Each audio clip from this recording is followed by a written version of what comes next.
بگه که ماشین در کار ما، خونه در کار ما، خب چی زندگی دارید؟ ما مرحمت خودت ارمیه برا خوب میخیز میرم. یکی بگه نماز نخون، روزه نگی، مسجد نره، درس نگو، یا حقوق بشر نیستن. چون حقوق الله رو ما و شما نمیگیریم؟ فقط حقوق بشر. بشر تا خط کشیده را حقوق داره، اوجوس حقوق نداره.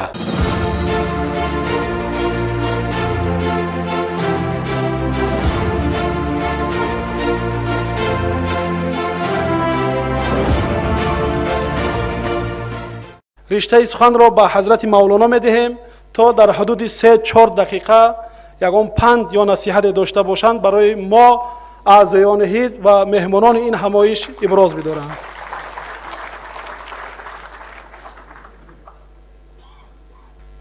بسم الله الرحمن الرحیم. الحمد لله و الصلاة علی نبیه و علی آله و اصحابه اجمعین. اما بعد، السلام علیکم محترم برادران اهل اسلام و خواهران عزیزم. و من یک خواهش میکنم که از طرف شما یاردم کنه که من 3-4 دقیقه گپم تیار نمیشه. و دیگه همه که در وقت صحبتم رئیس حزب نگاه نمیکنم که من اشاره میکنه که خیلی گپا نزن. برادران محترم، یکم درجه در روی دنیا سیاست اسلامی. من در نزد استادم حضرت مولای محمد جان که با لقب گویا که هندستانی میگفتند، قوقندی میگفتند، من الحمدلله از جوانی تا مرگ شد که حتی در قبر من ماندمش. تمام سیاست های اسلامی را اگرچه همش نخونده باشم شنیدم از استادم. برادران محترم، من حاضر اثبات میکنم که عیب کیه ناآرامی، عیب کیه اثبات میکنم انشاءالله. و پیش از همه اثبات کردنم یک چیز در دل من او را بگم که از حضرت احسان محمود جان بسیار صحبت خوب کردن. یک چیزم در همه باره گفتنی هستم، برای که همه علمی که کسا گفتن همه ده سختتر در دل من است.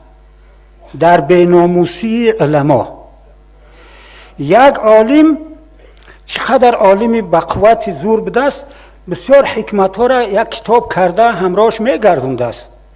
حکمت های عجایبه. یک روز دیگه معرکه استاده است که خیلی صحبت کرده است. پس از صحبت خیسته است مثلا قرغان که جای میرفته است که کتابش گرفته است، گفته راه دوره یک نون گام در بالای کتابش مونده است. بیرون برمده است که یک رفیق شدید است. بعد با او سلام کرده کتاب نان قطعی در بالای همون صفحه چه مونده است که یا سگ همون بوی نان شنیده همون کتاب نان گرفته برفته است. این عالم همه را مونده است ایقفاش برای همون حکمت های کتابش دویده است ایقفای همون سگ. بعد هر که میبینه او را همه میشناسن. تقصیر چی گپ ایقفای سگ میدوی؟ او گپ نمیزنه، نمیدگن که کتاب عزیزش در این جای. خلاصه افگار شد داره. بعد دیگرها گفتن که ما میریم همون نان تا میگیریم. نه خب ای گفت کتاب اوجا. در بازگشت دیگه او آدم ها از قفای سگ رفتن و این بازگشت. گشت که یک آدمی بزرگ داره گفت حضرت چی گپی قد میدوی؟ گفت که آخی کتاب ما سگ برد. گفت حیف با او علمت که علم تا سگ بره.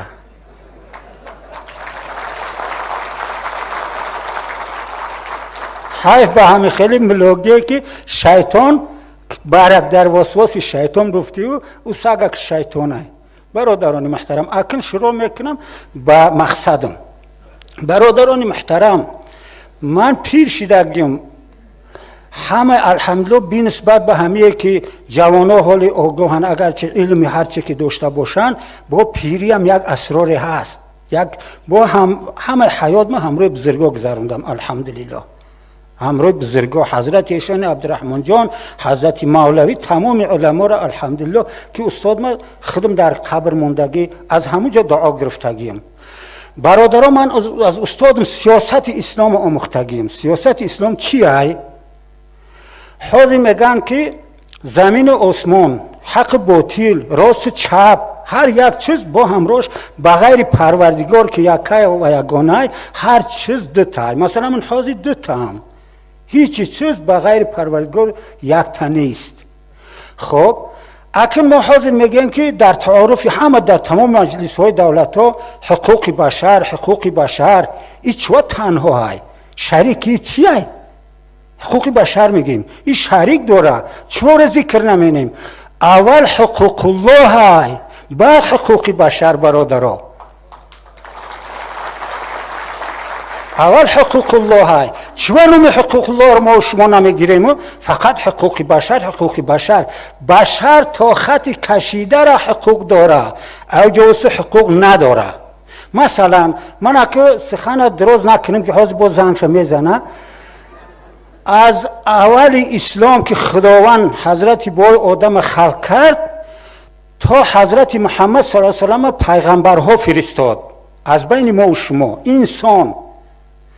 اگه من همه اخیروش بگم با قیاس کنه با تمام پیغمبرها، با حضرت محمد صلی الله علیه و سلم قرآن نازل کرد. مشرکا اگه کوتاهش بگم که وقت کمه، مشرکا می اومدن میگفتن که ای محمد، رسولش نمیگفتن ای محمد انا همه جای قرآن دیگرگون که ما ایمان میاریم. حضرت محمد صلی الله علیه و سلم میگفتن که حضور لیس من عنده حضور من عند الله، میگو ای جانب من نیست که دیگرگونش کنیم، یا طرف خدا من حق ندارم. خلاصش بگم که پیغمبر صلی الله علیه و سلم از جهان رفت به اجازت خدا، تا خدا منسوخ نمیکرد یگان آیت، پیغمبر یگان آیت حق منسوخ کردن نداشت، از پیش خود حق نداشت. ایرا حقوق الله میگن.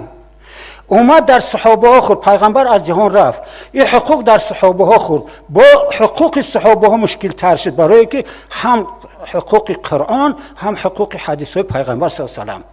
این با یه مشکل همین تا خلاصش بگم که آمد حاضر در پادشاهی خوردگه او حقوق. خب پادشاه تا کجا را حقوق داره؟ حقوق بشر تا کجا را؟ او در حقوق خدا دخالت حق داره یا نه؟ پیغمبر نداشت. بشر حقوق داره که در قانون مثلا خدا را پایمال کنه یا که یگان دیگرگون کنه، بشر حق داره؟ نداره حق. ای بی کیه برادرها؟ ما اهل اسلامیم، 90 چند درجه همه تاجیکستان با زبان خود گفته ایستادیم که ما الحمدلله مسلمانیم.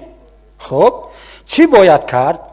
مثلا اینا شخصا من خودم مثال بیارم، حقوق بشر تا کجا را های؟ من حاضر به همه مستفیدیم دولت پویست کرد که 3 سال 2 سال خدمت میره، سرخم میگیرمش میرم، بگه خونه در دولت در کاره، خوب میگم بگیرش. این حقوق بشر حقوق داره. خب اطیع الله و اطیع الرسول و اول الامر منکم ما دام امره فی طبق الاسلام. اطاعت کنه خدا و رسول اول الامر تونه مادام که امرش طبق اسلام باشه. ای مسلمان طبق اسلام. وقتی که طبق اسلام نیست امر مومنه کدم اطاعت کنه مشرک میشوه. پیش هم خدا را همه میشناختن، مشرکان هم خدا را میشناختن، لیکن اطاعتی ما سرخم میشن، سجده میکردن، همون خوجیناشون برای که مشرکشون میگفتن برادرها، وگرنه او هم خدا را میشناختن، مشکلشون خدا را یاد میکردن. با حقوق ما اینه مثلا بگه که ماشین در کار ما، خونه در کار ما، خب چی زندگی دارید ما، مرحمت خودت ارمیه برای خوب میخیز میرم. یکی بگه نماز نخون، روزه نگی، مسجد نره، درس نگو، یا حقوق بشر نیستن. خب یک تا مثلا حاضر من مستفیدم، یک خوجین یک سنگ یک تانه را بگه همین را بردار، اخم زورم نرسه عیب دارم کنه و بعد بزنم در همه دوبین کم بزنه که تشورنم، اخی زورم نمیرسه. ای مسلمانو، من از زن و فرزند خونه و در زندگی و همانده اسلام با من دوست نزدیکی.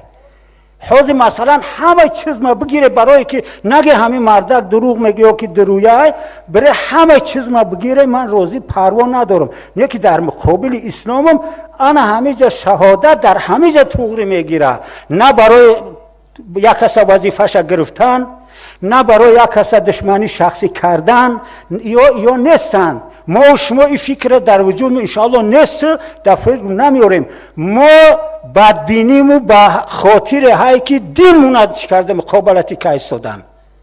ما مقابل دین مثلا که چی کرده ایستادن فرزندامو مسجد نره. هر روز در مسجد اکثر وقت خطیبا میگن که فرزندا از راه بره شدن، مکتب و مکتب جنگ داره.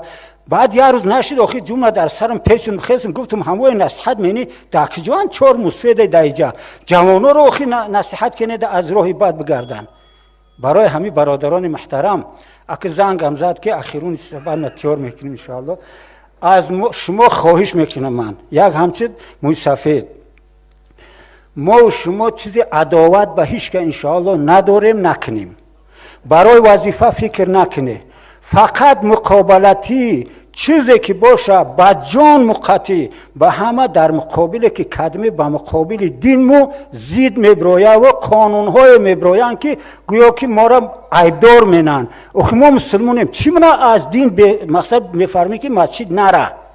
این ظلم نیست حق من، ظلم نیست همین در حق من. یا که همین خوندم درس نگو همه را همین ملاها به سر قدرت برآوردن. باور منه که من یاد دارم که گهواره را به روسی علامه گفتن سپیدتی بودش کمسمال بودش پیانیر. این خیلی علامه گفتن. این قانونا و این رسم رسوم ما ملاها در دست دادیم. همه اینا را نداشتن. با همین ما عیب داریم. السلام علیکم و رحمت الله و برکاته.